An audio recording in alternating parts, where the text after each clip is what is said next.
धम्म मित्र और धम्मचारी और धम्मचारिणी सभी को मेरा प्यार भरा जय भीम, नमो बुद्धाय। और जैसे कि सूत्र संचालन में हमें पता चला है कि आज हम बाबा साहब की धम्म क्रांति के तौर पे जो धम्म चक्र प्रवर्तन 14 अक्टूबर 1956 के पावन भूमि पर बाबा साहब स्वयं दीक्षा लेकर बौद्ध धर्म की दीक्षा देने का सबसे महान और मानवीय ऐसा कल्याणकारी कार्य आज के दिन संपन्न हुआ था। तो हम उसके प्रत्यक्ष साक्षी नहीं हैं, लेकिन मेरे पिताजी इस धर्मांतर की प्रक्रिया में दीक्षा लिए है, तो मेरे साथ उनका वारसा जो है बौद्ध धर्म का मैं अपने भीतर देख पाता। वैसे ही कहीं न कहीं हम सभी ऐसे ही जो हमारे माता पिता या हमारे जो बौद्ध धर्म में बाबा साहब की प्रेरणा से आने के बाद जो बौद्ध धर्म संघ के माध्यम से, त्रिरत्न बौद्ध संघ के माध्यम से जो भारत में ही नहीं पूरे विश्व में फैल रहा है या फैलते गया है, तो उसी के प्रशिक्षण में या उसी के ही प्रयासों के माध्यम से हम इस बाबा साहब के दिए हुए धम्म को या बौद्ध धर्म को हम और गहराई में समझने के लिए हम काफ़ी लंबे समय से प्रयास कर रहे हैं कि सही में बाबा साहब ने बौद्ध धर्म क्यों अपनाया और अपनाने से क्या लाभ मिला, क्या कल्याण हुआ, नहीं हम सही में कैसे थे जब हम बौद्ध नहीं थे और हम बौद्ध होने के बाद हम कैसे हैं अपने लिए, अपने के लिए, अपने और पूरे संसार के लिए। तो ये बेहतरीन समय है आज का दिवस मनाने का, जिस प्रकार से पूरे धूमधाम से इस पर्व को, जिसे हम अशोक विजयादशमी के नाम से 2 दिन पहले हमने उसको अपने केंद्रों में हो या शिविरों के माध्यम से हो या नागपुर की दीक्षा भूमि में हो या जहाँ जहाँ पे भी बौद्ध समाज है, संस्था है या परिवार है, मुझे लगता है कि हर घर की एक ही आवाज़, एक ही गूंज हमें पूरे भारतवर्ष में सुनाई दे रही है, दिखने में आ रही है, या हम उसका कहीं ना कहीं जो भी हमें जानकारी मिल रही है, फिर व्हाट्सएप के माध्यम से हो, फेसबुक के माध्यम से हो या प्रत्यक्ष रूप में भी कहीं ना कहीं हम ऐसे प्रोग्रामों को देखा है। तो ये बहुत ही एक प्रकार से है, उत्सव है, आनंद का दिवस है। जैसे कि हमारे घर में किसी का जन्म होता है या जन्मदिन हम बार बार मनाते हैं या शादी की सालगिरह मनाते हैं, जो खुशी के जो पल है, अगर हम अपने जीवन में देखते हैं कि कहीं हम कोई परीक्षा में पास हो जाते, नौकरी मिल जाती है, तो ये सभी पल जो है, जो आनंद के पल है, उससे कहीं गुना अगर हम एक ऐसे मानसिकता से, ऐसे जगह से, ऐसे दुख से बाहर आकर हम ऐसे पवित्र भूमि पर या पवित्र स्थान पर या पवित्र मार्ग पर अगर हम ले आने का अगर किसी ने काम किया है, जिसको बाबा साहब बोधिसत्व डॉक्टर आम्बेडकर कहते हैं, और आज उसको 66 वर्ष पूर्ण हुए हैं और 67 वर्षगांठ के तौर पे या दिवस के तौर पे आज हम धम्म चक्र प्रवर्तन दिवस मना रहे। तो सही में अगर हम जब से हम छोटे थे, जब मैं अपनी बात करता हूँ, तो तब से इस त्यौहार को मैंने या आप लोगों में से बहुत सारे लोगों ने मनाया है। जिसको जैसी विरासत मिली है, परिवार से हो या जिस जगह पे हमारा जन्म हुआ है या आसपास का जो माहौल रहा होगा, तो कहीं ना कहीं हम ऐसे कार्यक्रमों में विशेषतः 3 या 4 बहुत ही महत्वपूर्ण हम त्यौहार या एक सामूहिक कार्यक्रमों के माध्यम से हम अपने सुख को, अपनी जो प्रेरणा है, हमारे आदर्श को हम बहुत ही धूमधाम से स्मरण करते हैं या उनके विचारों और उनके कार्य के संपर्क में आके हम उनसे प्रेरणा लेते हैं। और उसमें बुद्ध की जन्म जयंती हो, बाबा साहब का महापरिनिर्वाण दिवस हो, और विशेषतः जब हम बात करते हैं कि हम कहाँ पैदा हुए, बौद्ध समाज कहाँ पैदा हुआ है, जिसको हम अपने आप को बौद्ध कहते हैं, तो मुझे लगता है कि भारत बौद्ध समाज है। आज के आधुनिक भारत में तो मुझे लगता है कि यही दिवस है जिसको हम धम्म चक्र प्रवर्तन दिवस 14 अक्टूबर 1956 या अशोक विजयादशमी कहते हैं। जैसे कि बुद्ध तो प्राप्त करके धम्म का है, और बाद में 60 लोगों को धम्म दे के ओवर अंत होने के बाद में संघ का जन्म होता है। लेकिन बाबा साहब के चिंतन में या बाबा साहब के संशोधन में जब वो बौद्ध धर्म के ह्रास की बात बताते हैं कि बौद्ध धर्म का भारत में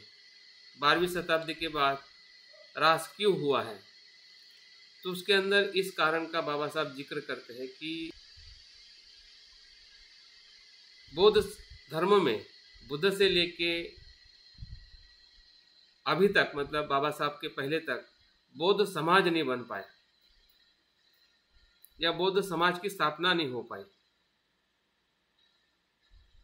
बुद्ध से लेके बाबा साहब के इस धर्म क्रांति तक बौद्ध दर्शन रहा, बौद्ध आचरण रहा, बौद्ध संघ रहा, बौद्ध विश्वविद्यालय रहे या बौद्ध संस्कृति रही, बौद्ध राजा रहे, लेकिन बौद्ध समाज नहीं बन पाया। ये बाबा साहब का खास विश्लेषण है। अगर हम उसको गहनता से देखते हैं कि बौद्ध समाज नहीं बनने के कारण जैसे जैसे संघ या संघ के जो भिक्षु है, भिक्षुनी है, कम होते गए या पूरी तरह से उस जगह से चले गए या उनकी जिम्मेदारी वो कोई और ले नहीं पाया संघ के तौर पे, तो वहाँ से हमें पूरा हमारा बौद्ध आंदोलन है या बुद्ध की शिक्षा पूरी तरह से एक विपरीत दिशा या दूसरे प्रभाव में आकर हमारा जो शोषण होते होते हम ऐसे शोषित हुए जिसको हम अस्पृश्यता या अतिशूद्र या जातिवाद के तौर पे शिकार होने की हम बात करते हैं। तो मैं इसलिए बताना चाहता हूँ क्योंकि ये सभी बातें, बहुत सारी बातें हमें पता है, लेकिन आज मैं जिस विषय को आपके बीच में रखने जा रहा हूँ कि बुद्ध और बाबा साहब के धम्म चक्र प्रवर्तन में साम्य और भेद क्या है, मतलब क्या साम्यता है। हम बाबा साहब के भी धर्मांतर को धम्म चक्र प्रवर्तन कहते हैं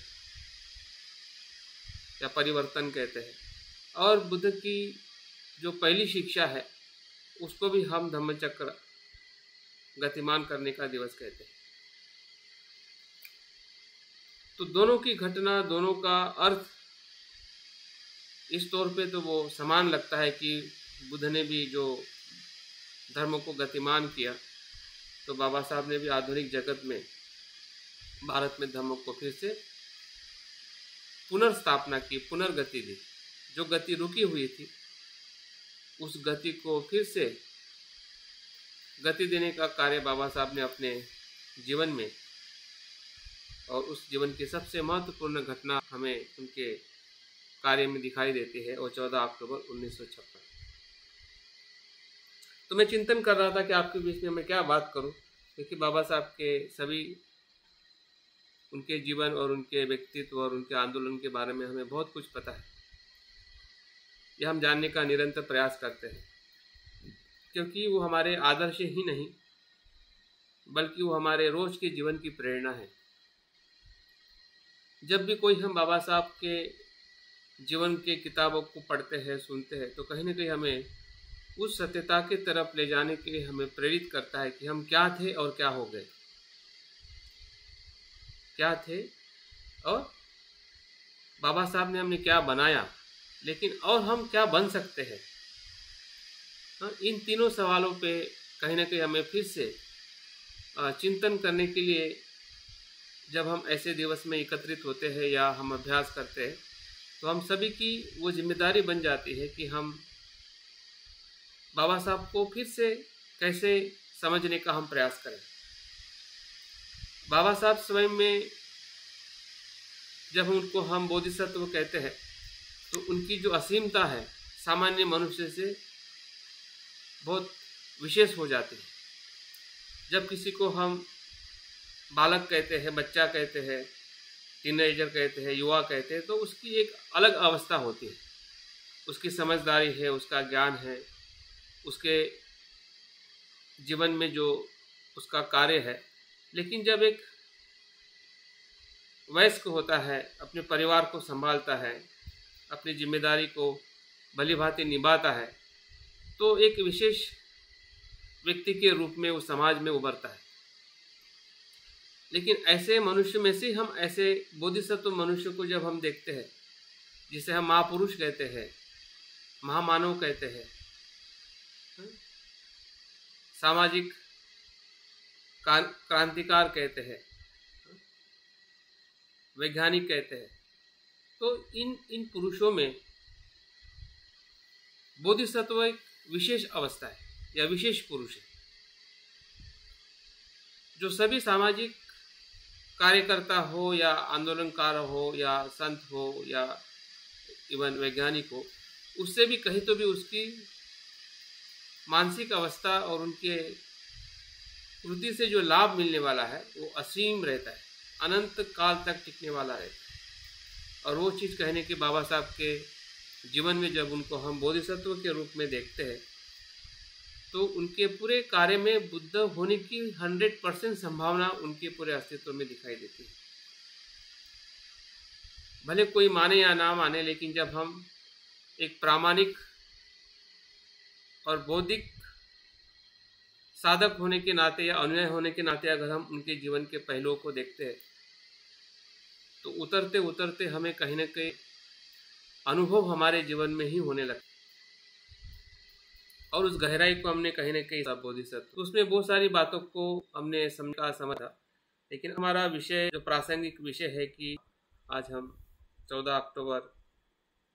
1956 दिवस हम यहाँ पे मना रहे हैं, दिन के तौर पे या तिथि के तौर पे। दिवस के तौर पे तो अशोक विजयादशमी के तौर पे उसको मनाया जाता है, लेकिन अगर तिथि उस दिन में जो 14 अक्टूबर थी, वो तिथि, वो जिसको हम डेट कहते हैं, तो उस तिथि के आधार पर आज भी उसका उतना ही महत्व है जितना महत्व हम उस अशोक विजयादशमी के दिन पर मनाते हैं। तो विषय को फिर से मैं आपके बीच में रखते हुए, दो ऐसे महापुरुष जिन्होंने 2500 साल पहले एक ऐसे ही आंदोलन को छेड़ा, ऐसे ही एक भ्रमित धर्म की जो संकल्पना थी, जिसे हम वैदिक धर्म, ब्राह्मण धर्म, जातिवादी का धर्म, अंधश्रद्धा का धर्म, यज्ञयाग का धर्म, मनुष्य में भेद करने का धर्म, तो इस धर्म की परिपूर्ण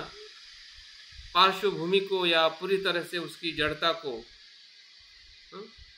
बुद्ध ने सबसे पहले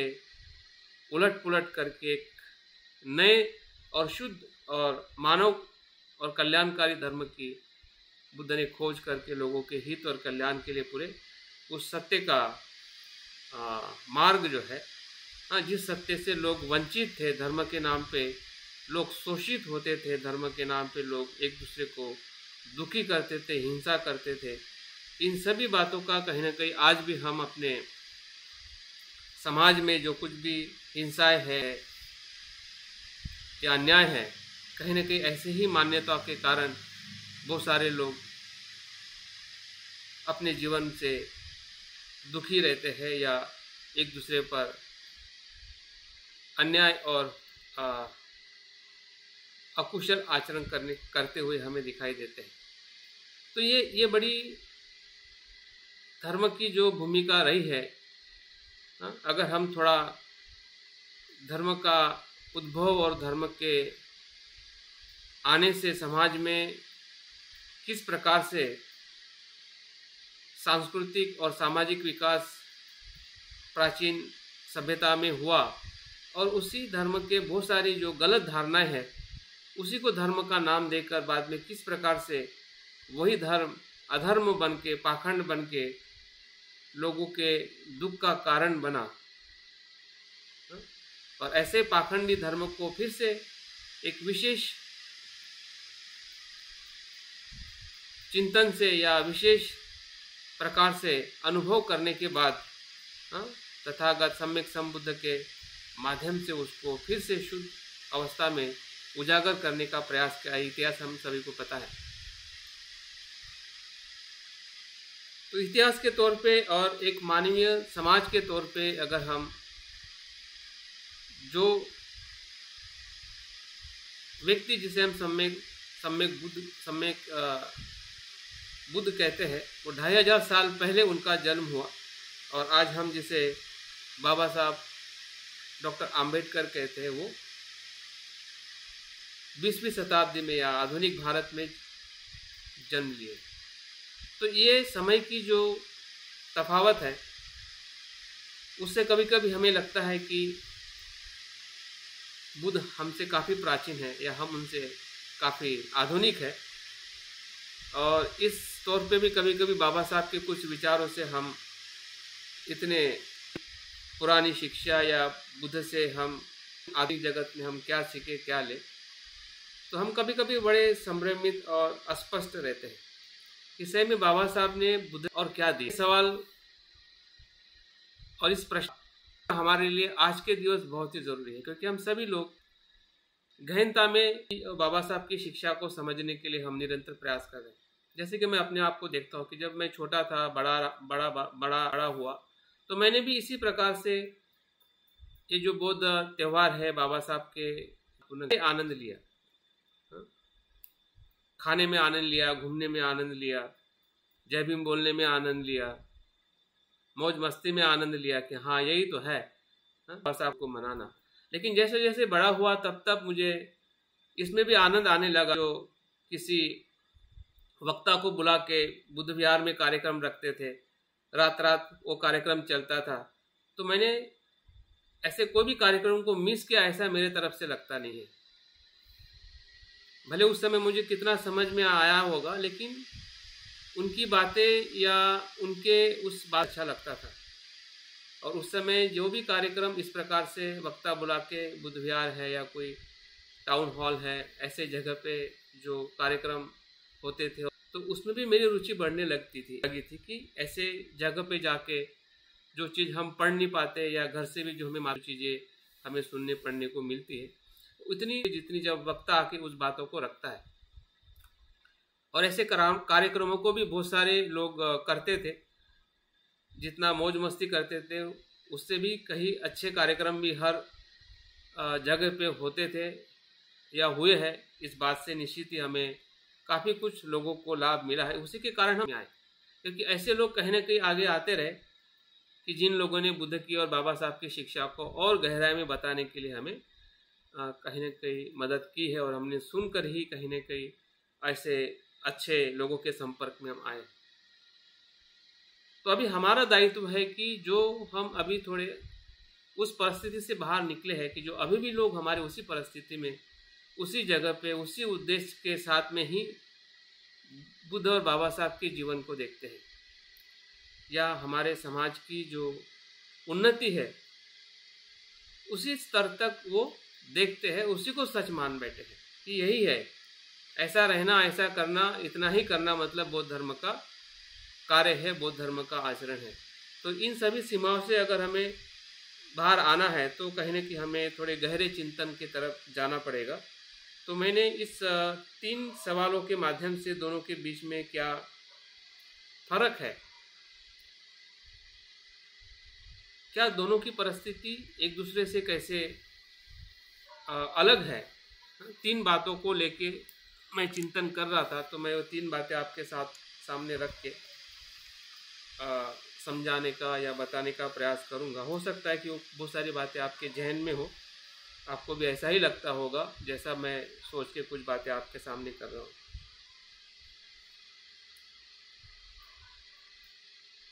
तो बुद्ध का धम्मचक्र प्रवर्तन क्यों किया उन्होंने, क्यों किया, एक सवाल है। कैसे किया और उसका परिणाम और लाभ क्या हुआ। क्यों, कैसे और उसका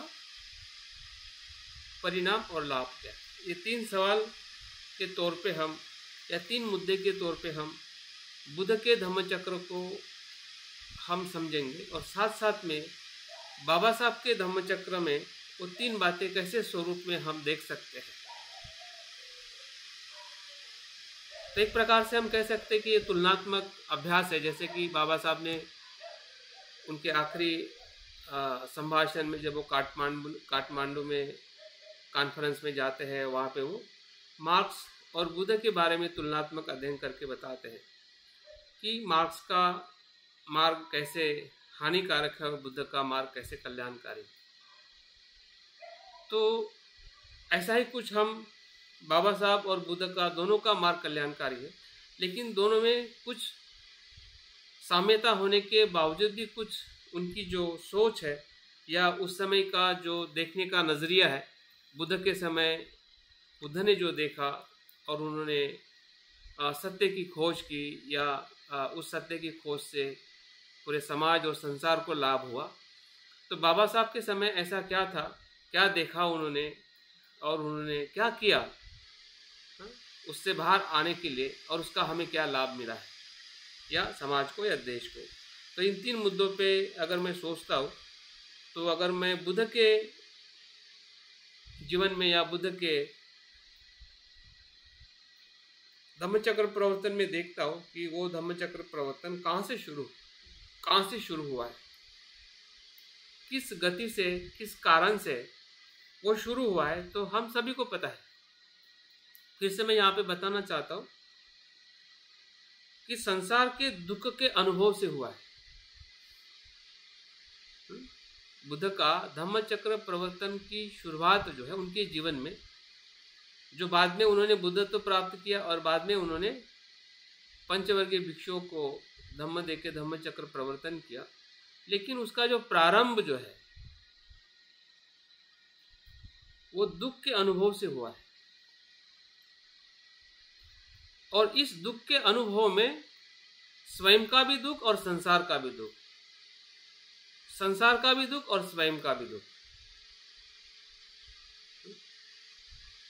और इस दुख को हम भली भांति जानते हैं कि जो जन्म जरा वेदी मरण शोक और क्लेश, यही दुख है। जो दुख का अनुभव उन्होंने उनके उम्र के 29 साल के आसपास उनको पूरी तरह से महसूस हुआ। जब जब उन्होंने ऐसे व्यक्ति को देखा जिसे हम बीमार व्यक्ति कहते हैं, बूढ़ा व्यक्ति कहते हैं, मृत व्यक्ति कहते हैं, या मन से जो लोग परेशान हैं, शोक है, क्लेश है, जब जब भी उन्होंने संसार में इस प्रकार के लोगों को देखा, वैसे वैसे वो दुख का अनुभव उनके भीतर भी होने लगा। क्योंकि वो तो राजकुमार थे। अभी राजकुमार को, जब राजकुमार की अवस्था में कोई व्यक्ति होता है तो उसके पास में सभी उपभोग होते हैं। उनके जवानी को और सुंदर करने का हो, या उनके स्वास्थ्य को और स्वस्थ रखने का हो, या उनकी जो उम्र है या मृत्यु है उसको भी, उस पर भी समाधान करने का हो। तो उनके जीवन में ऐसा कोई, भीतर में ऐसा कुछ दुख का अनुभव नहीं था। वो कोई बूढ़े हुए नहीं थे, उनको कोई ऐसी बड़ी बीमारी नहीं थी, हाँ, या वो कोई मृत्यु के एकदम समीप हुए थे। ऐसे भी घटना उनके जीवन में हमें 29 वर्ष के अंदर तक दिखाई नहीं देती है। तो उन्होंने संसार की ये घटना देखकर अपने भीतर वो दुख का अनुभव किया। देखिए यहाँ पे बहुत ये बहुत महत्वपूर्ण है। ये घटना जो है, सिद्धार्थ जब 29 साल के होते हैं और एक 29 साल के होने के पहले ऐसा नहीं होगा कि उन्होंने इस घटना को कभी देखा और सोचा नहीं होगा। ये निरंतर उनकी सोच में कहीं न कहीं, जैसे कि हम किसी एक घटना को देखते हैं और उस घटना के सोच के बारे में हम निरंतर सोचते रहते हैं, क्योंकि हम भी तो मनुष्य हैं, सामान्य हो या राजकुमार हो या श्रीमंत हो, गरीब हो, अगर किसी मृत्यु को देखेगा तो वो उसके जहन में तो रहेगा कि मृत्यु क्या है। हा? और जब हम किसी मृत्यु के घटना में जाते हैं तो कहीं ना कहीं ऐसे भी बताने वाले होते हैं कि भाई जैसे वो मरा वैसे हम भी मरने वाले हैं। भले उसको पता नहीं है और स्वीकार नहीं कर रहा है, लेकिन यही बातें तो होती ही है। व्यवहारिक सत्य है और नैसर्गिक सत्य है। और ये सत्य कौन बताता है कि जब सिद्धार्थ छन्न को पूछते हैं, जो उसका सारथी होता है। अभी सारथी तो विद्वान नहीं है, लेकिन वो व्यवहारिक है, उसको पता है कि ऐसा होता है। वो कोई दार्शनिक नहीं था, उसको पता नहीं था कि ऐसा होता है, लेकिन व्यवहार के सत्य में उसको पता है और उस व्यवहार के सत्य पे उसको बताता है कि महाराज, हाँ, आप भी या मैं भी, हाँ, भले हम जवान हैं, आप भी जवान हैं, हाँ, लेकिन ऐसा ही बूढ़ा होता है, ऐसे ही बीमार होते हैं और एक दिन इंसान, मनुष्य मर जाता है।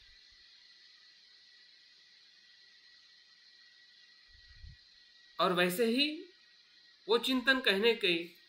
हमें साहित्य में देखने को मिलता है कि सिद्धार्थ अपने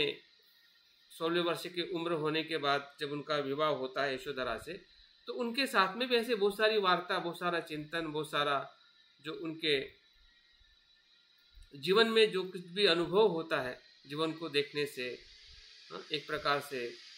वैराग्य की भावना या वैराग्य की तरफ जाने का जो उनका स्वभाव है, उसका भी कहीं न कहीं हमें बहुत जगह पे वर्णन मिलता है। इसका मतलब यह है कि जब हम बुद्ध के धम्मचक्र प्रवर्तन की हम बात कर रहे हैं, तो ये कहाँ से, क्यों बुद्ध ने धम्म ढूंढा? ये संसार चक्र का अनुभव होने के बाद में उन्होंने धम्म को ढूंढा। संसार चक्र का जो अनुभव है, जो नैसर्गिक दुख जो है, जिसे हम शरीर मन का दुख कहते हैं, मन और शरीर का दुख, भय, चिंता, बीमारी, ये सभी जो नैसर्गिक हर मनुष्य का जन्म के साथ आया हुआ जो दुख है, इसी दुख का कारण और अंत,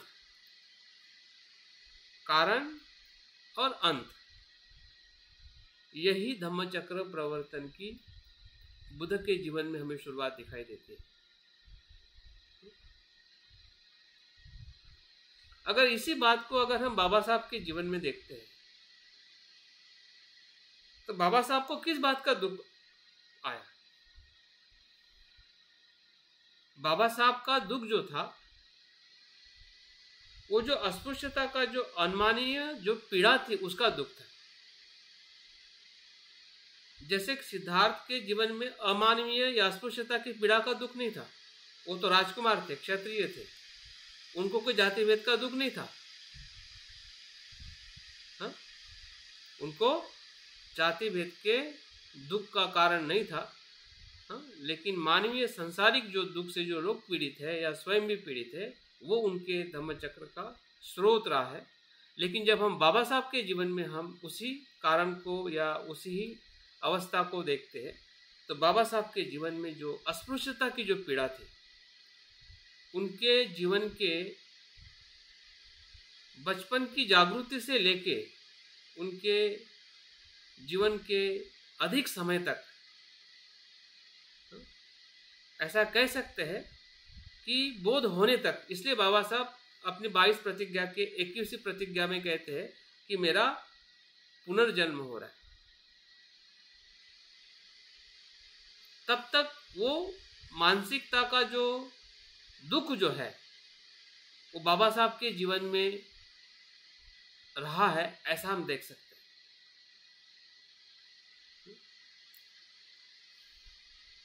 और उस दुख का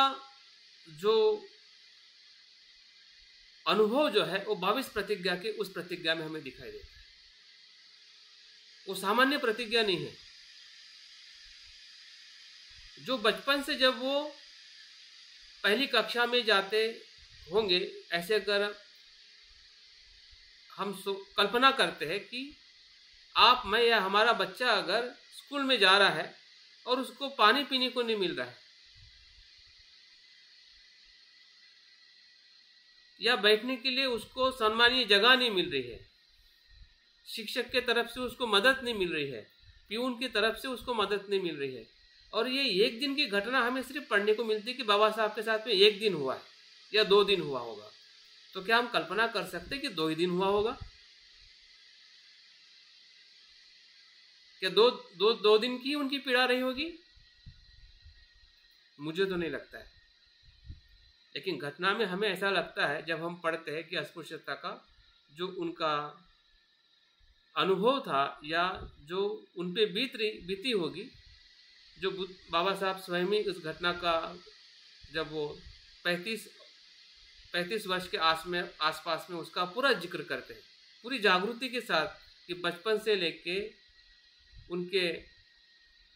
35वीं उम्र तक किस प्रकार से जाते की घटना उनके जीवन में रही है। एक एक बातों का वो जिक्र करते हैं।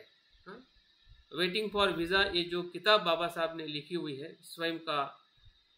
जीवन चरित्र के रूप में, जिसमें 90% एक्सपीरियंसेस जो है ये सिर्फ अस्पृश्यता के अनुभव। अस्पृश्यता का दुख एक ऐसा अमानवीय दुख है, मनुष्य ने निर्माण किया हुआ दुख है। उस दुख से बाबा साहब पीड़ित थे। बुद्ध जो है, अभी यहाँ पे हम अलग तफावत कर सकते हैं। किस दुख के बारे में बुद्ध और बाबा साहब में फर्क कहाँ है? बाबा साहब जो है, जो मानवीय दुख है उससे भी नीचे का दुख, अमानवीय दुख, उस दुख से वो पीड़ित थे। उस दुख के भीतर उन्होंने उसका अनुभव लिया कि वो दुख क्या है। और इसलिए हम कह सकते हैं कि बुद्ध से भी गहरे दुख को बाबा साहब ने झेला है, अनुभव किया है, और उस अनुभव के तौर पे लोगों के भी दुख को उन्होंने समझा है। हाँ, जैसे कि बुद्ध जब औरों के दुख को समझ के खुद के दुख को समझते हैं, बाबा साहब यहाँ पे खुद के दुख को समझ के औरों के दुख को समझते हैं। इसमें भी फर्क है, क्योंकि सिद्धार्थ उस समय बूढ़े नहीं थे, इसलिए बुढ़ापा का दुख क्या उनको पता नहीं था। लेकिन जो आंखों से उन्होंने देखा और चिंतन किया, बाद में पता चला कि मैं अगर बूढ़ा होता हूं तो मुझे दुख क्या होगा। लेकिन बाबा साहब के केस में या बाबा साहब के जीवन में अगर हम देखते हैं तो अस्पृश्यता का दुख तो उन्होंने उम्र के 10वें वर्ष से भोगना शुरू कर दिया। और भोगते भोगते जब वो हमें घटना 1917 में जो बड़ौदा में जो संकल्प करते हैं, जिसको हम संकल्प भूमि के तौर पे हमने अभी उसको मनाया है, तो उम्र के उनके 22 या 23 उम्र तक आते आते वो पूरे समाज के दुख की पीड़ा को समझ लेते हैं कि इतने समय तक जो मुझे पीड़ा हुई और अभी भी हुई, जबकि नहीं होनी चाहिए, क्योंकि उस पद में जिस प्रकार से जिसके माध्यम से गए थे तो वहां पे 99% नहीं होने की संभावना है। 1% हो सकती है। 1% अस्पृश्यता का या उस दुख का अनुभव उनको हो सकता था, क्योंकि वो उनके उस महाराजा के नेतृत्व में या उनके ऑर्डर के माध्यम से उनकी वो जगह या उनका वो पद होता है, जिस पद के लिए वो वहां पे नियुक्त किए जाते हैं। वो नियुक्ति कोई सामान्य नियुक्ति नहीं होती है। फिर भी जातिवाद या अस्पृश्यता कितने कितने हद तक वो प्रभावित कर रही थी, कितने हद तक वो दुख का जो अनुभव रहा होगा वो कितना गहरा और कितना उनके पूरे अस्तित्व को हिलाने वाला रहा होगा, जिसमें हम उस दिवस को हम संकल्प दिवस पे तौर पे देखते हैं।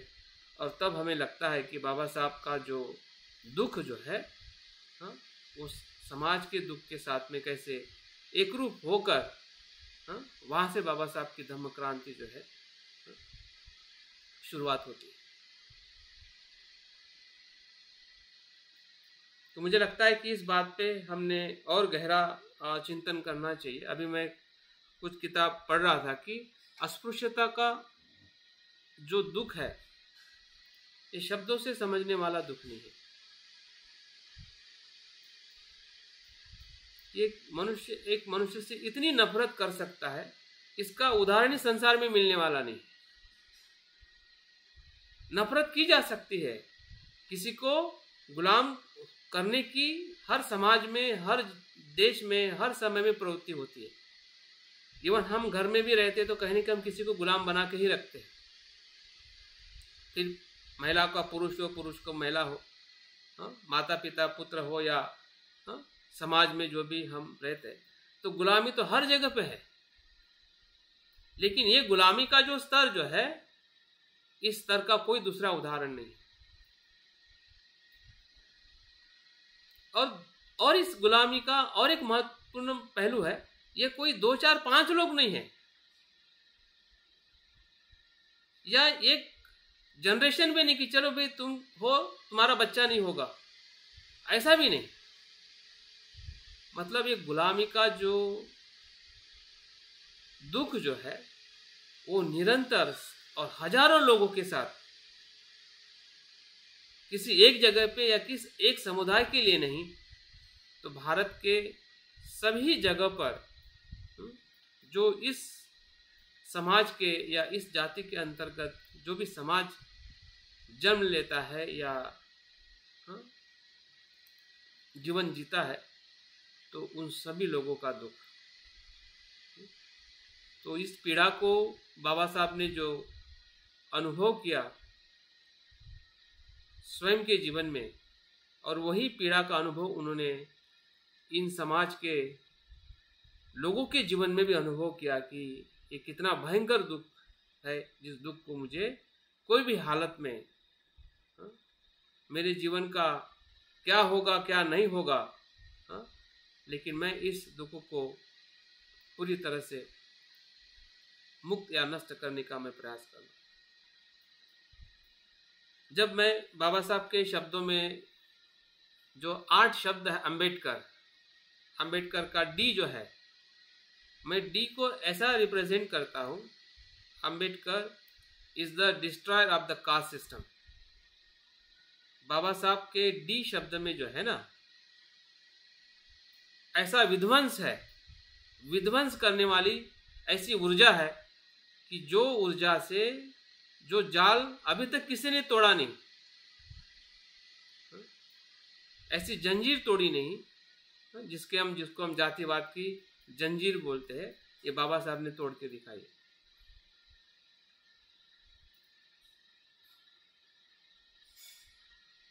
और तोड़ने का कारण यही रहा है कि उन्होंने उस जाल को, उस जंजीर को, उस गुलामी को,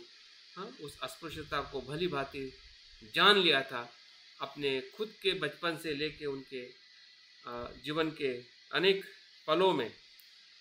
हम पल कह सकते हैं, अनेक पलों में, ये कोई घटना नहीं है जो हमें घटना पढ़ने सुनने को मिलती है कि बाबा साहब के साथ में इस दिन ये समय ये हुआ, लेकिन वो एक दिन एक समय की बात नहीं है, निरंतर ऐसा होता होगा जो हमें उसके साथ हम अनुमान लगा सकते हैं कि वो कितने उस दुख से पीड़ित रहे होंगे जिसको हम अस्पृश्यता का दुख कहते हैं। और ये पीड़ा जितनी दर्दनाक थी या दुखदायक थी, उतनी ही उसमें से बाहर आने की उनकी ऊर्जा थी। एक बात समझ लाई, जैसे कि बुद्ध ने बुद्धत्व को तभी प्राप्त किया जब उन्होंने अपने दुख की पीड़ा को पूरी तरह से महसूस किया। और जब जब भी उस पीड़ा को महसूस करते थे तो उनको लगता था कि कुछ तो भी कमी है, अभी तक मुझे ज्ञान प्राप्त नहीं हुआ है। हाँ? अगर वो तभी लग जाता उनको, यार ये तो ठीक है, ये तो उससे तो अच्छा है, अभी तो मैं सुख से रह रहा हूं, तो हो सकता है कि बुद्ध या सिद्धार्थ बुद्ध नहीं बन पाते और बाबा साहब बोधिसत्व नहीं बन पाते। अगर बाबा साहब बोधिसत्व बने हैं तो उस दुख की जो गहरी जो अनुभूति है अपने भीतर और समाज के दुख के साथ उनका एक रूप हो जाना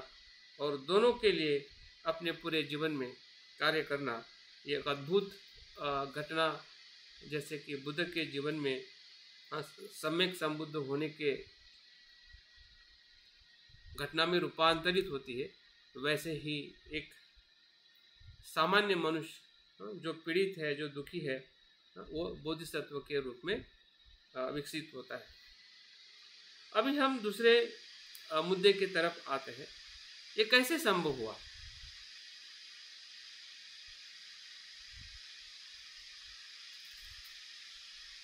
अभी कारण तो पता चला कि बुद्ध और बाबा साहब के जीवन घटना में हम इस बात को जब देखते तो कारण तो पता चला क्यों, कहाँ से ये शुरू हुआ है, लेकिन कैसे आगे वो कैसे बढ़े, आगे कैसे बढ़े, क्या बातें उन्होंने उस दुख की पीड़ा से मुक्त होने के लिए क्या क्या बातें की जिसके कारण फिर वो अपने कार्य में सफल हुए और लोगों को उस दुख से मुक्त कराए। तो जब मैं बुद्ध के जीवन में देखता हूँ, या आप भी उसको समझ सकते कि जब उनको संसार के दुख का अनुभव हुआ तो सबसे पहले उन्होंने गृह त्याग किया। उनके गृह त्याग के कारण के पीछे और भी कारण बाबा साहब ने बताया है कि जो रोहिणी नदी के पानी लेने के लिए जो शाक्य और कोली के बीच में जो युद्ध होता है उसको रोकने के लिए सिद्धार्थ ने गृह त्याग किया है। हा? और उसमें भी वही उनकी करुणा है ताकि लोगों की पानी के लिए हिंसा ना हो। तो वो कारण हो, या फिर इसके साथ में ये भी कारण है कि उन्होंने जीवन के इस सभी घटनाओं को बहुत ही गहराई से चिंतन किया था, जिसके कारण उन्होंने उम्र के 29 वर्ष में ये निर्णय लिया। गृह त्याग मतलब एक प्रकार से संकल्प है। वो घर को छोड़ना मतलब संसार को, परिवार को छोड़ना नहीं है। जब कोई गृह त्याग करता है तो हम उसके एक ऊपरी तौर से परिभाषा कर लेते कि उसने घर को छोड़ दिया, संसार को छोड़ दिया। वो अन्य धर्म में उसका अर्थ हो सकता है, लेकिन बौद्ध धर्म में गृह त्याग छोड़ना और संसार छोड़ना का उसका अर्थ वो ये नहीं होता है। जब हम घर छोड़ते हैं तो उस घर को और बेहतरीन करने के लिए, सत्य प्राप्त करने के लिए छोड़ते हैं। पूरी तरह से घर को नहीं छोड़ देते। जैसे कि हम 8 घंटे के लिए घर से बाहर जाते हैं तो वो भी तो गृह त्यागी हुआ ना। तो क्या घर में वापस नहीं आते धन कमा के? तो बुद्ध भी, या बुद्ध का भी जो गृह त्याग रहा है, संसार के या परिवार के दुख के कारण को जानकर फिर से वो वापस आए और अपने पत्नी को, अपने बेटे को, अपने माता पिता को वो श्रेष्ठ सुख देके गए कि संसार में ऐसा कोई भी हमें पुत्र ना मिलता है, ना पति मिलता है, ना पिता मिलता है, ना भाई मिलता है कि जिन्होंने अपने परिवार के इन सभी लोगों को दुख से मुक्त किया होगा। दुखी किया ऐसा जरूर मिलता है। किसी ने किसी को, भाई ने भाई को मारा होगा, हिंसा की होगी, कपट किया होगा, चोरी की होगी। ऐसे उदाहरण हमें हर शास्त्र में, हर इतिहास की घटनाओं में देखने को मिलते हैं, लेकिन ऐसा कोई घटना हमें संसार में दिखाई में नहीं मिलती कि जो बुद्ध के जीवन में। ये सबसे बड़ी उनकी श्रेष्ठता है कि उन्होंने अपने परिवार और संसार को क्या दिया है। तो उनका जो गृह त्याग जो है, जिस प्रकार से वैज्ञानिक अपने घर को छोड़कर महीने महीने साल साल अपने लेबोरेटरी में रहकर अपने उस सत्यता की खोज करता है कि ये क्यों और कैसे हो रहा है, तो उनको तो हम इस प्रकार से नहीं बोलते कि उन्होंने घर छोड़ दिया है या घर के बारे में वो चिंतित नहीं थे। तो बुद्ध का जो गृह त्याग जो है करने के बाद में वो क्या करते हैं महत्व का है। तो बुद्ध के जीवन में जब मैं देखता हूं तो दो चीजें हमें दिखाई देती है। गृह त्याग के बाद में उस समय जितनी भी शिक्षा उपलब्ध थी धर्म की, जिसे हम कह सकते हैं धर्म की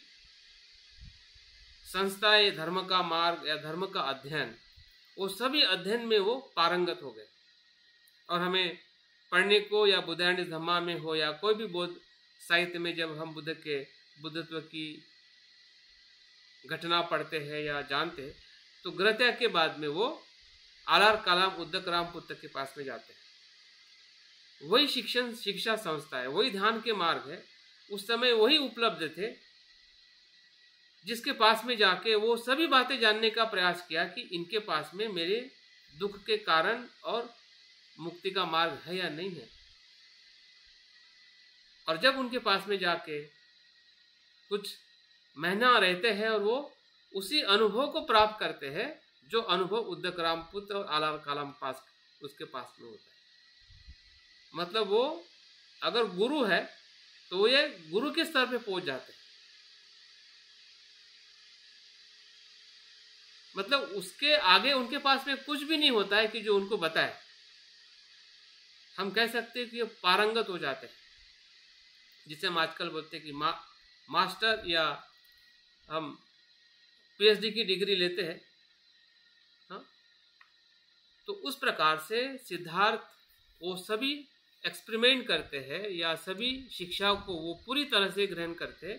कि उस समय जो भी शिक्षाएं, जो भी मार्ग उपलब्ध थे सत्य को खोजने के, सत्य को प्राप्त करने के, जिससे दुख का अंत हो सकता है या दुख का मार्ग मिल सकता है, तो सभी ध्यान के मार्गों को करने के बाद जब उनसे भी उनको उस दुख का समाधान नहीं मिलता है तो वो कठोर तप का मार्ग अनुसरण करते हैं। तो ये भी उस समय की बहुत बड़ी परंपरा रही है। शरीर को कष्ट देकर, उपवास करके, भोजन को कम करके, शरीर को एक ही आसन में रख के अनेक महीना तक, अनेक दिन तक शरीर को पूरी तरह से कष्ट देते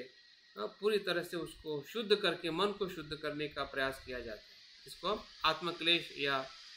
कठोर तप का मार्ग कहते हैं। और आपको सुनकर ताज्जुब होगा कि बुद्ध जैसा, जिसे हम बुद्ध के पहले उनको सिद्धार्थ कहते हैं, कि सिद्धार्थ जैसा किसी ने भी कठोर तप इस संसार में किया नहीं। और उस चित्रों को हमने देखा भी होगा कि जब उनका पूरा शरीर सूख जाता है, उनका हाड़ पिंजर उनके हाथ को स्पर्श करने लगता है। और उनकी उस तपस्या के अंदर जब उसका हम वर्णन पढ़ते हैं तो बड़ा सुनकर देखकर ऐसा लगता है कि सही में ये कठोर तप कैसे उन्होंने इतने वर्ष तक करने के बाद में जब उनको सत्य का साक्षात्कार नहीं होता है, एकदम मृत्यु के समीप जाने वाले होते हैं, कुछ ही क्षणों में, कुछ ही मिनटों में, तब उनको रियलाइज होता है कि मुझे तो अभी भी वो दुख का एहसास हो रहा है, मन के अंदर अभी भी पीड़ा लग रही है। तो क्या ये मार्ग भी वो मार्ग नहीं है जिस मार्ग की मैं तलाश कर रहा हूँ? और उस मार्ग को त्याग लेते और भोजन लेके फिर से एक नई खोज की तरफ निकलते हैं।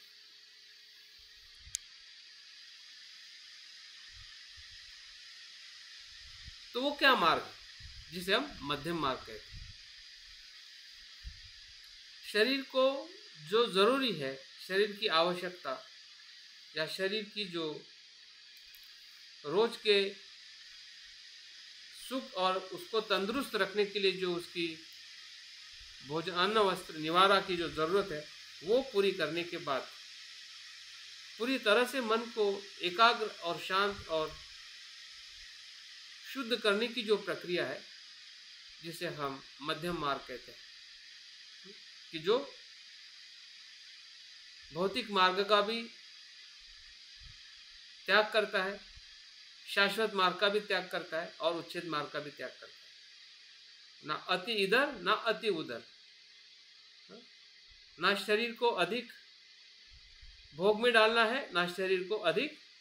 कठोर या तप में डालना है। तो इस प्रकार से जो मध्यम मार्ग की जो बुद्ध की या सिद्धार्थ की जो खोज रही है, वही सिद्धार्थ उम्र के 35 वर्ष में सम्यक संबुद्ध के तौर पे वो ज्ञान को प्राप्त करते,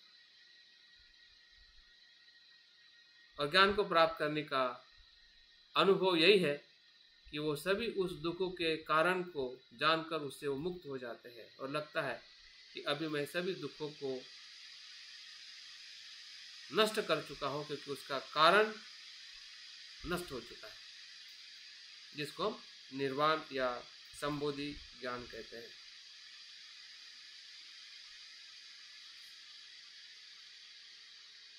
तो अभी हम बाबा साहब के जीवन में देखते हैं कि बाबा साहब ने अपने जीवन में क्या किया या कैसे किया। तो बाबा साहब का भी गृह त्याग रहा है। अभी गृह त्याग का मतलब सिर्फ चिवर लेके आना, उस प्रकार से गृह त्याग सामान्य तौर पे हम देखते हैं, मानते हैं, और उसी को हम गृह त्याग कहते हैं। जब कोई घर को छोड़ता है या चिवर लेता है, भिक्षु होता है, या घर की जिम्मेदारी पूरी छोड़ देता है, उसी को हम गृह त्यागी, सन्यासी, परिव्राजक, प्रवज्ञा लेने वाला कहते हैं। लेकिन गृह त्याग का मतलब यह है कि जो दुख है, दुख को जानने के लिए और उससे मुक्त होने के लिए जो प्रयास किया जाता है, वही गृह त्याग। वो गृह त्याग आपका मर्यादित भी हो सकता है, आपके परिवार के लिए भी हो सकता है, जैसे हम जॉब के लिए जाते हैं, पढ़ाई के लिए जाते हैं और फिर से हम उसी जगह पे वापस आ जाते हैं। जितने भी आप संसार में जो प्राणी देखते हैं, प्राणी बाहर जाते हैं, फिर अपने घोंसले में वापस आ जाते हैं,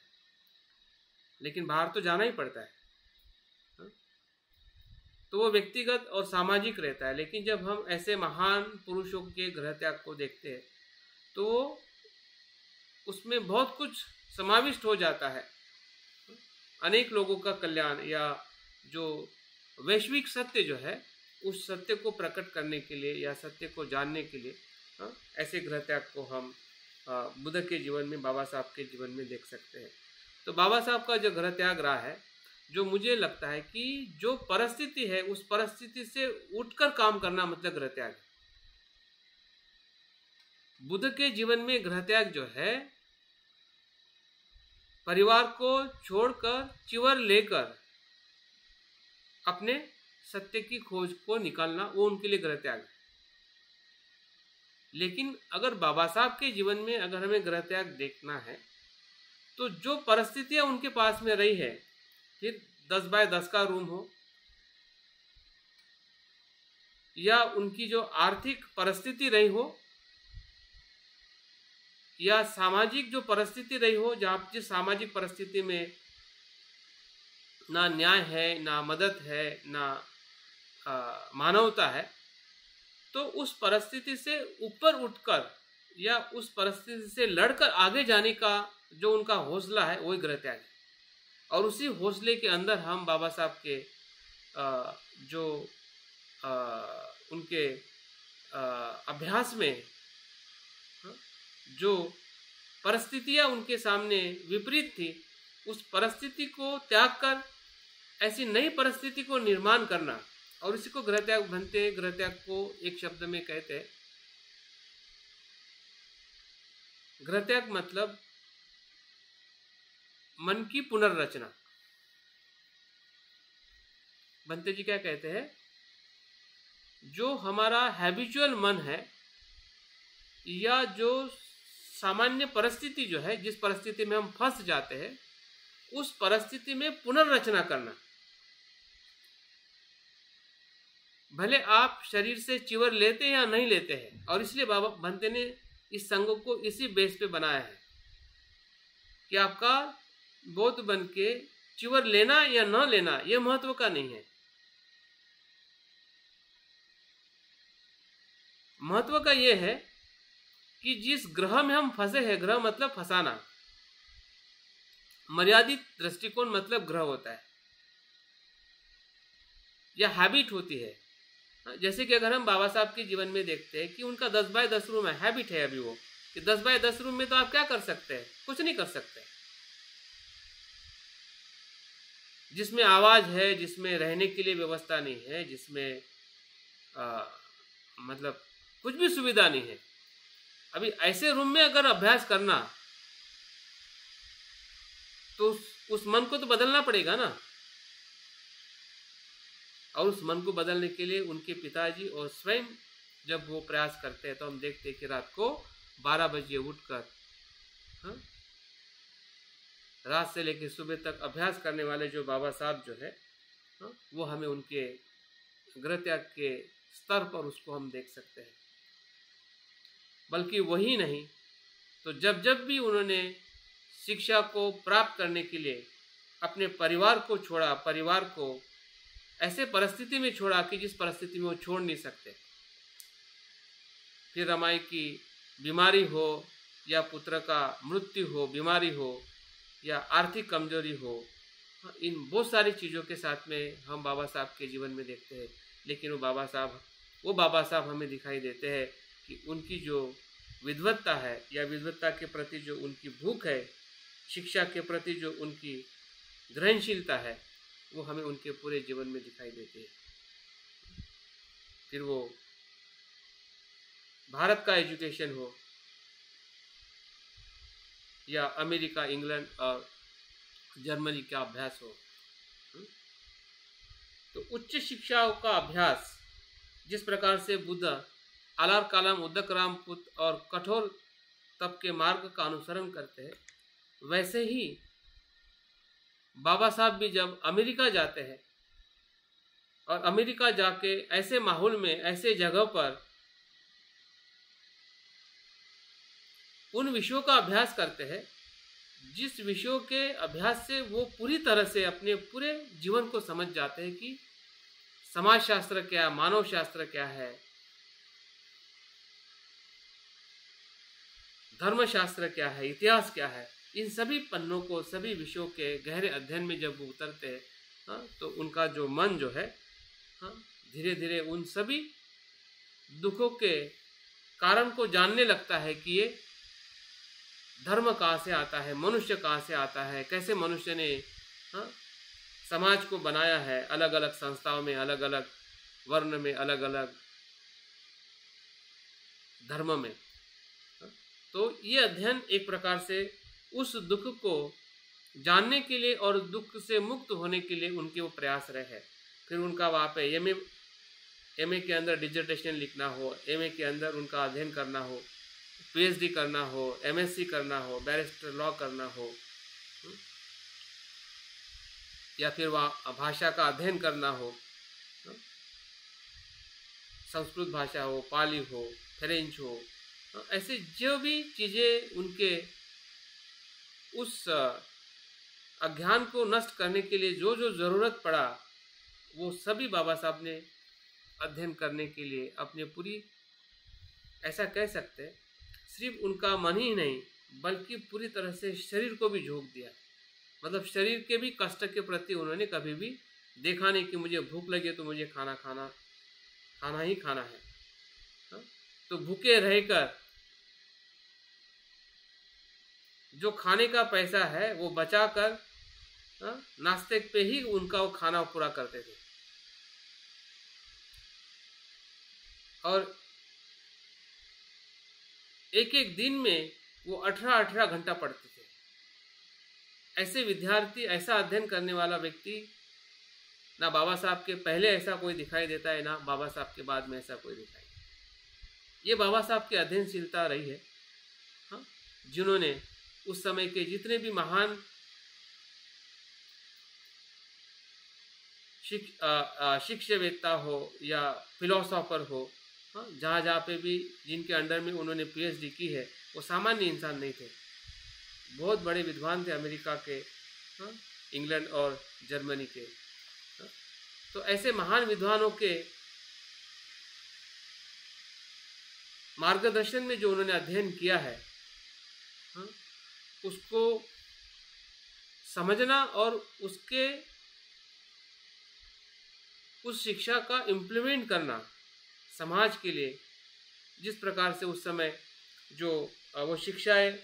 अध्ययन करने से उनको पता चलती थी कि किस प्रकार से शिक्षा का हमने अपने समाज के लिए उपयोग करना चाहिए। ये बातें तो उनको वहाँ से पता चली, उच्च शिक्षा से। लेकिन अगर हम बाबा साहब के जीवन में देखते हैं कि उनका आदर्श या शिक्षा भले उनकी बाहर से रही हो, जिसे हम आधुनिक शिक्षा का सबसे बड़े विद्वान या सिंबल ऑफ नॉलेज के तौर पे उनको कहा जाता है, देखा जाता है, लेकिन उनकी सही जो मूल स्रोत की जो विद्या है या अध्ययन है, वो उनके 3 गुरु से लिया है, ऐसा बाबा साहब स्वयं अपने जीवन में बताते हैं। भले जॉन ड्यू हो या जितने भी बड़े बड़े फिलोसोफर जो उनके गाइड रहे हैं या शिक्षक रहे हैं, उनका वो जिक्र नहीं करते कि वो मेरे गुरु हैं। उनकी जो मूल गुरु की जो प्रेरणा जो है, जिस प्रेरणा से बाबा साहब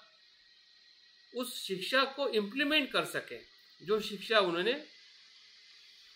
अमेरिका, इंग्लैंड और जर्मनी से सीख के वो समझ गए थे कि अभी मुझे भारत में या भारत के उस दुख को, जिस दुख से मैं पीड़ित रहा हूँ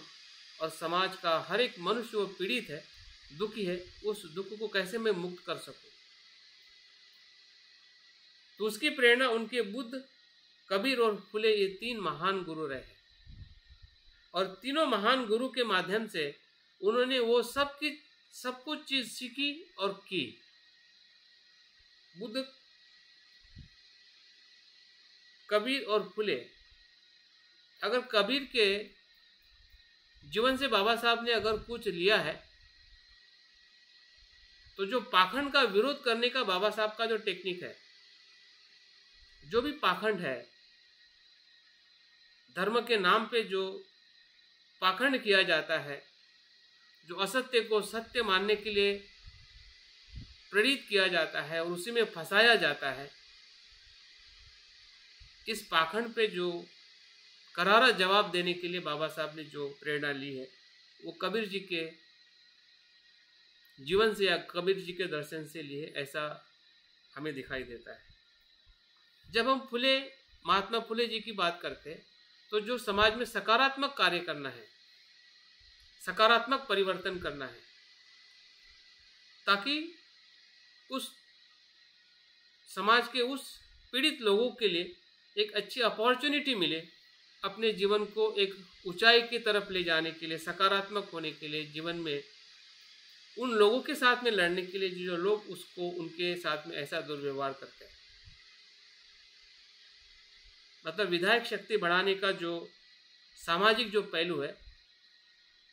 वो बाबा साहब के जीवन में हमें महात्मा फुले जी से दिखाई देता है। इन दोनों गुरुओं से उन्होंने जो सीखा है और किया है, यही उनकी पद्धति है। अगर ऐसे ग्रंथों को हम देखते हैं कि उस श्रृंखला में अगर देखते हैं कि बाबा साहब के लिखा हुआ जो ग्रंथ है, रिडल्स ऑफ हिंदुइज्म, ये ऐसे जो ग्रंथ है या जो हिंदू धर्म की जो भी गलत धारणाएं हैं, जहाँ से दुख आ रहा है, जहाँ से ये मान्यता आ रही है, जहाँ से पाखंड आ रहा है, उनका एक एक उनका ही संदर्भ देख के वेद, पुराण, गीता, महाभारत का उन्हीं की शब्दों में उनको ही समझाया है कि ये पाखंड क्यों और कैसे है। उन्होंने अपनी बात कुछ नहीं बताई है कि मैं क्या कह रहा हूं। बाबा साहब ने खुद का परसेप्शन नहीं दिया कि मुझे क्या लगता है, बाबा साहब ने वही दिया है कि वहाँ पे जो लिखा हुआ है, जो कहा गया है, वो कितना घिनौना है, कितना बुरा है, कितना हानिकारक है, और उस हानिकारक तत्व को धर्म का अंग समझना या उसको धार्मिकता का रूप देना, वो सबसे बड़ा पाप है। तो इसलिए उनकी जो वो पद्धति जो है, ये बहुत ही बेहतरीन उस समय लोगों को उस दलदल से बाहर लाने के लिए हमें दिखाई देती है। और बुद्ध से जो सीखे है, मन की गुलामी से मुक्त होने के लिए प्रज्ञा का उपयोग करना। अगर मन गुलाम से मुक्त हो जाए, मन से ही अगर जाति निकाल दी जाए, मन से ही भय निकाल दिया जाए,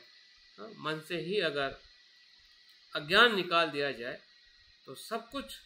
अपनी सभी उसी धारा से कल्याणकारी और मंगलकारी कार्य हो सकता है। और इसलिए बाबा साहब ने माना तीनों को गुरु, लेकिन शरण वो श्री बुद्ध को गए हैं। गुरु उनके तीन रहे, लेकिन शरण जो है वो श्री बुद्ध धम्म संघ रहा है। तो इस प्रकार से बाबा साहब के अस्तित्व को जब हम उनके पद्धति को हम देखते हैं कि बाबा साहब और बुद्ध की जो पद्धति कैसे बदलती जाती है, और किस प्रकार से बाबा साहब अपने उस ज्ञान और प्रज्ञा से, जो उन्होंने आधुनिक उच्च शिक्षा से लिया है, और ये हमारी जो भारतीय जो हमारे महान गुरु है, बुद्ध से लेके फुले तक, उनकी विचारधारा के माध्यम से आधुनिक जो समस्या है या आधुनिक जगत में जो अस्पृश्यता का दुख है, उसको नष्ट करने के लिए, उसका विनाश करने के लिए या उससे विमुक्त करने के लिए बाबा साहब ने निरंतर संघर्ष करते हुए हमें आगे दिखाई देता है। तो यहाँ पे बाबा साहब की दो पद्धतियाँ हमें समझ में आती है। जैसे बुद्ध ने मध्यम मार्गों को दो पद्धति से अलग किया है कि ये शाश्वत है, ये उच्छेद है। इन दोनों का भी अनुसरण न करते हुए हमें मध्यम मार्ग से हमें आगे जाना है। तो बाबा साहब का जो मध्यम मार्ग है या बाबा साहब की जो पद्धति जो है, वो दोनों स्तर पे काम करने की। बुद्ध ने दोनों जो अनुचित था उसका उन्होंने त्याग किया है और मध्यम मार्ग बताया है। लेकिन बाबा साहब का जो मार्ग जो था, वो दोनों स्तर पे काम करके दोनों को संतुलित करने का बाबा साहब ने प्रयास किया है। तो दो स्तर मतलब क्या है? एक तो स्वयं का समाज, जो अस्पृश्य समाज है, और जो अस्पृश्य समाज के अलावा जो सरकार और अन्य समाज है, ये एक स्तर हो गया। और एक स्तर ये हो गया कि हमारा समाज। तो हमारे समाज के लिए बाबा साहब की पद्धति क्या रही है? मतलब स्वयं के समाज को जागरूक, जैसे बाबा साहब कहते हैं उस वाक्य में, उससे हमें पता चलेगा कि गुलामों को गुलामी का एहसास करा दो, तो उस गुलामी से मुक्त होने के लिए वो बंड करेगा, आंदोलन करेगा, अन्यथा नहीं। तो इस स्तर पे बाबा साहब ने क्या क्या किया है? एक तो उन्होंने स्वयं की शिक्षा को अधिक निरंतर बनाए रखा। सबसे पहले उनकी शिक्षा के स्तर पे हमें कभी भी स्टॉप या समापन या अंत दिखाई नहीं देता है। स्वयं की शिक्षा की जो उनकी जो उन्नति जो रही है, ये बहुत ही महत्वपूर्ण स्रोत है कि जो समाज को, अपने समाज को बदलने के लिए उन्होंने अपने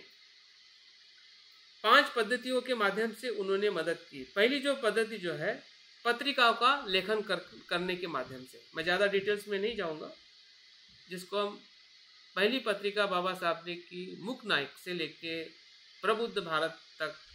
जो भी उन्होंने पत्रिकाओं का लेखन किया है, ये सबसे पहली पद्धति है जिसके माध्यम से अपने समाज को जागरूक करना चाहते हैं। दूसरी जो पद्धति हमें दिखाई देती है,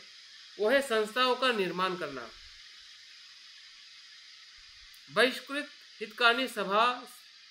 स्थापन करने के बाद बाबा साहब ने उस संस्था के माध्यम से वस्त्री गृह है या लोगों के कल्याण के लिए हाँ, फिर उसमें से कॉलेज है, यूनिवर्सिटी है, शैक्षणिक संस्था का निर्माण करना, ये बाबा साहब के अपने समाज के लिए एक बल को निर्माण करना, मतलब उनके जीवन में एक जो दुख था धन का, शिक्षा का, हाँ, उस दुख से वो मुक्त आ सके, ऐसी परिस्थिति को निर्माण करते हुए उनको आगे लेके आना। हाँ, जैसे कि हमने महात्मा फुले जी के दर्शन में हमने देखा है कि वो उस प्रकार से सामाजिक कार्य करने के लिए बाबा साहब ने एक माध्यम बनाया है। और तीसरा माध्यम है सम्मेलन और सत्याग्रह करना। हम देखते हैं कि वहां से लेके पहला सम्मेलन जब महाराजा जो कोल्हापुर के शाहूजी महाराजा के नेतृत्व में जो पहला सम्मेलन करते हैं, वहाँ से उनकी सम्मेलन की जो धारा चलती है लोगों को जागरूक करने की कि हम क्या है और हमने क्या करना चाहिए और क्या नहीं करना चाहिए, इसकी जो एक सामूहिक,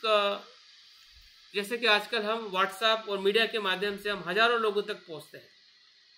तो सम्मेलनों के माध्यम से हजारों लोगों को इकट्ठा लाके वो संदेशा, वो गाइडेंस, वो मार्गदर्शन दिया जाता है, जिसमें लोग जागरूक हो जाते हैं कि हम किस कारण से क्यों हम परेशान हैं, हमारा दुख क्या है और किस प्रकार से हमें आगे बढ़ना है। बाबा साहब ने सत्याग्रह का भी इस्तेमाल किया है ताकि अपने लोगों की जो अस्मिता जो है, अपने मानवता के हक के लिए, फिर वो माड़ का सत्याग्रह हो या फिर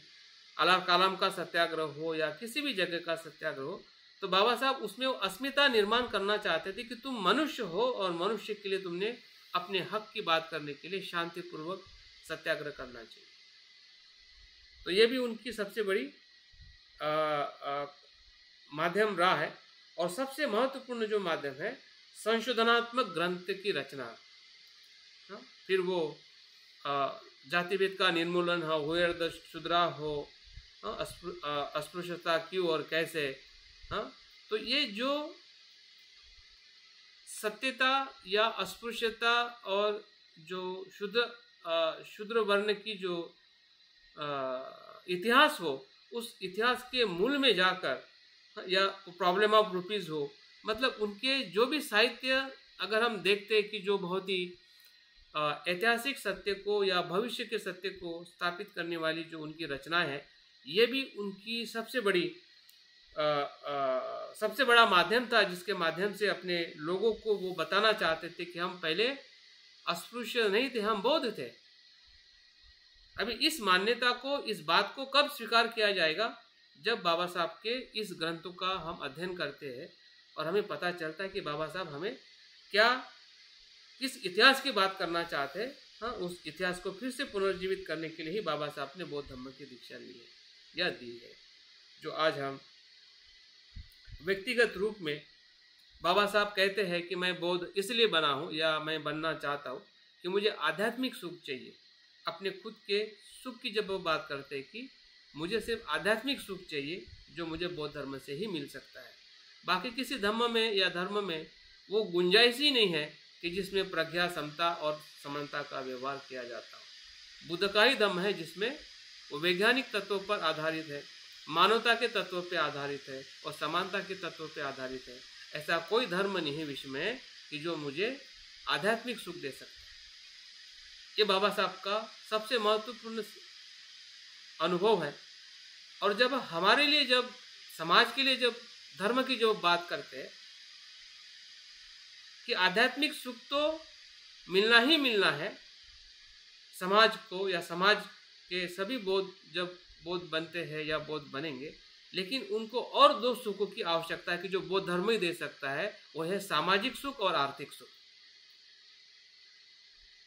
अस्पृश्यता का जो सामाजिक दुख जो है, वही बौद्ध धर्म में सामाजिक सुख है,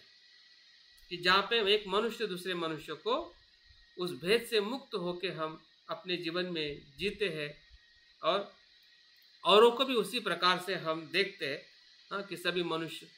जन्म से समान है। ये जो सुख जो है मानवता का या सामाजिक सुख, ये बौद्ध धर्म में ही संभव है, क्योंकि बौद्ध धर्म ही सिखाता है कि मनुष्य मनुष्य समान है। भले वो किसी जाति से हो, किसी लिंग से हो, किसी भाषा से हो, किसी प्रांत से हो, कुछ भी लेना देना नहीं है। लेना देना इतना ही है कि वो मनुष्य है, मैं भी मनुष्य हूँ। और इसी से ही आर्थिक उन्नति है। जब मन अच्छा रहेगा, समाज अच्छा रहेगा, तो वहाँ पे सभी आर्थिक उन्नति का जो संभावना है, हाँ, वो अधिक हो सकती है। और इस प्रकार से तीनों सुख की बात हमारे लिए करके गए हैं, लेकिन हम ज़्यादा से ज़्यादा सामाजिक और आर्थिक सुख पर ही लटके हुए हैं। ये हमारे लिए सबसे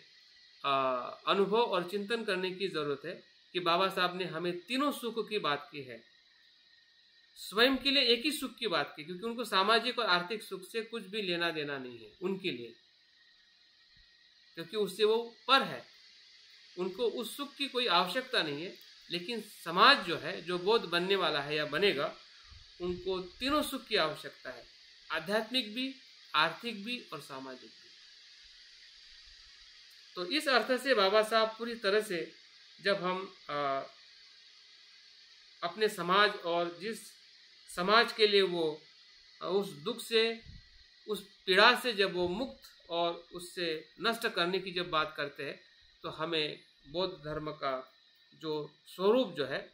हाँ, वही मार्ग उनको उनके जीवन में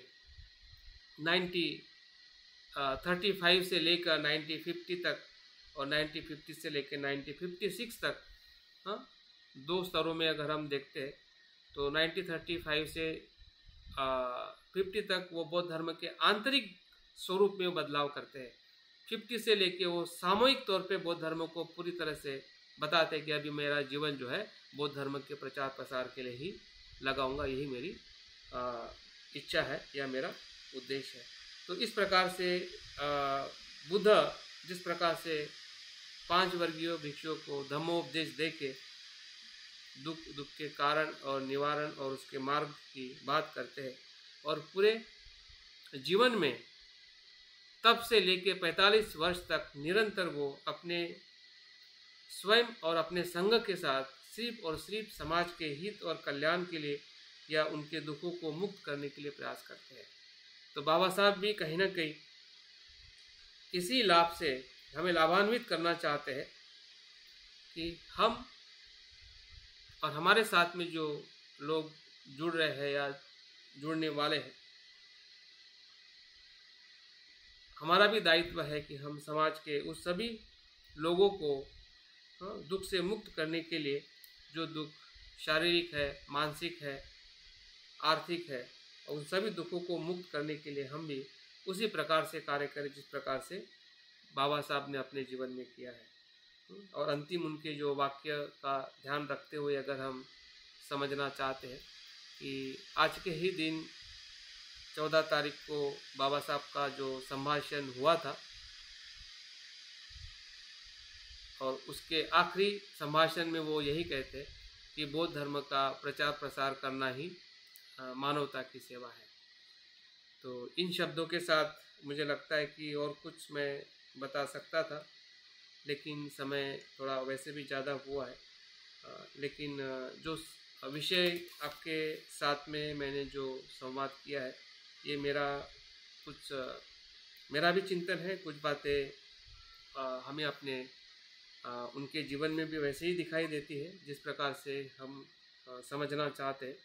कि बुद्ध और बाबा साहब एक ही सिक्के के 2 पहलू हैं। लेकिन जब हम 2 पहलू कहते हैं, 2 पहलू अलग अलग है ना। एक के तरफ अलग चित्र होता है, दूसरे के तरफ अलग चित्र होता है। तो बुद्ध का चित्र बुद्ध के समय जो अनुकूल था, सत्य को देखकर और सत्य को